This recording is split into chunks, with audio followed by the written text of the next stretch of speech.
Berdiri. Bersiap. Kepada Ibu Guru bersalam. Assalamualaikum warahmatullahi wabarakatuh. Waalaikumsalam warahmatullahi wabarakatuh.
Ada lagi?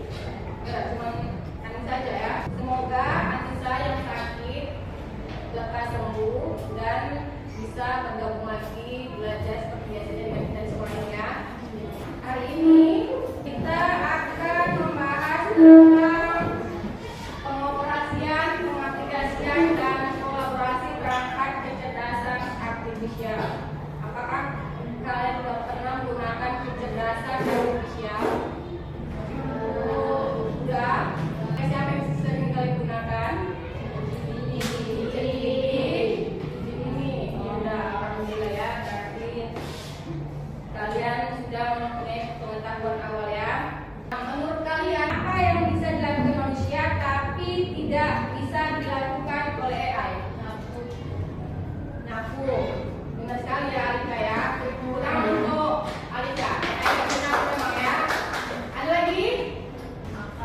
Makan, minum ya benar ya. AI tidak bisa makan, nggak bisa minum ya. Dan terima kasih ya yang sudah menjawab pertanyaan ibu. Nah, ini adalah tujuan pembelajaran kita hari ini. Hari ini bisa membacakan tujuan pembelajaran ini. Silakan bacakan Kak. Tujuan pembelajarannya setelah mengikuti pembelajaran, murid diharapkan mampu 1. Menjelaskan konsep dan jenis perangkat kecerdasan artifisial. 2. Mengoperasikan perangkat AI sesuai dengan fungsi dan kebutuhan. 3. Mengaplikasikan perangkat AI untuk membantu tugas pembelajaran. 4. Menunjukkan kolaborasi perangkat kecerdasan artifisial. Terima kasih ya Nabila sudah membacakan tujuan pembelajaran hari ini. Ini adalah tampilan gambar. Ada 2 gambar. Nah, di mana ada 2 gambar ini, ada gambar asli dan gambar AI. Nah, menurut kalian gambar A dan B mana yang merupakan gambar AI dan mana yang merupakan gambar asli?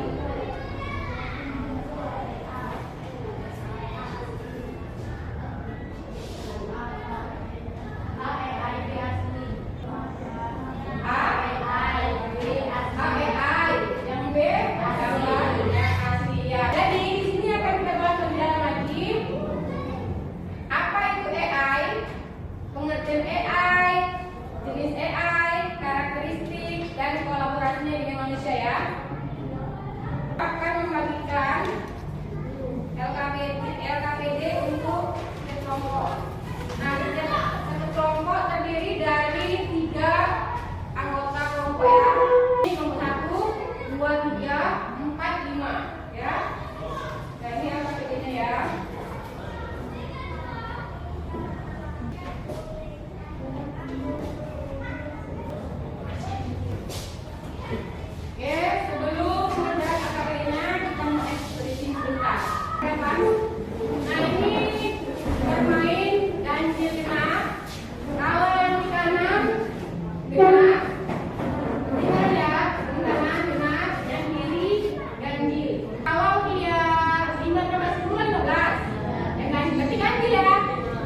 dalamnya ya.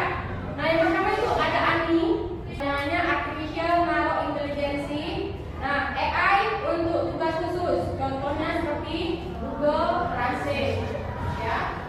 Yang kedua ada AGI, Artificial General Intelligence, AI yang bisa berpikir umum seperti manusia. Dan yang terakhir ada ASI, Artificial Super Intelligence, AI yang mempunyai kecerdasan manusia. Nah, ini jenis kecerdasan artifisial. KA juga dapat dikelompokkan berdasarkan fungsionalitasnya, di mana tadi kapabilitas sesuai dengan kemampuan, dan ini berdasarkan fungsional, berarti berdasarkan fungsinya. Ada empat ya. Yang pertama adalah reactive machine AI. Yang kedua ada limited memory AI. Nama KA yang ada dalam kategori ini adalah KA generatif seperti yang sering digunakan via itu seperti ChatGPT, Gemini, Meta AI dan sebagainya. Nah, yang ketiga ada theory of mind AI. Yang keempat self-aware AI adalah self-aware AI memiliki kemampuan untuk memahami kondisi internal dan sifatnya sendiri beserta emosi dan pemikiran manusia. Karakteristik kecerdasan artifisial. Belajar dan data atau machine learning. Yang kedua, KA mampu beradaptasi dan meningkatkan performanya. Yang ketiga, KA bekerja berdasarkan algoritma dan model prediktif. Yang terakhir, KA mampu mengenali pola dan mempunyai keputusan secara otomatis. Nah, pernah nggak kalian yang sering membuka aplikasi seperti TikTok? Contohnya kalian mencari masa, pernah nggak? Nah, saat kalian masa itu kalian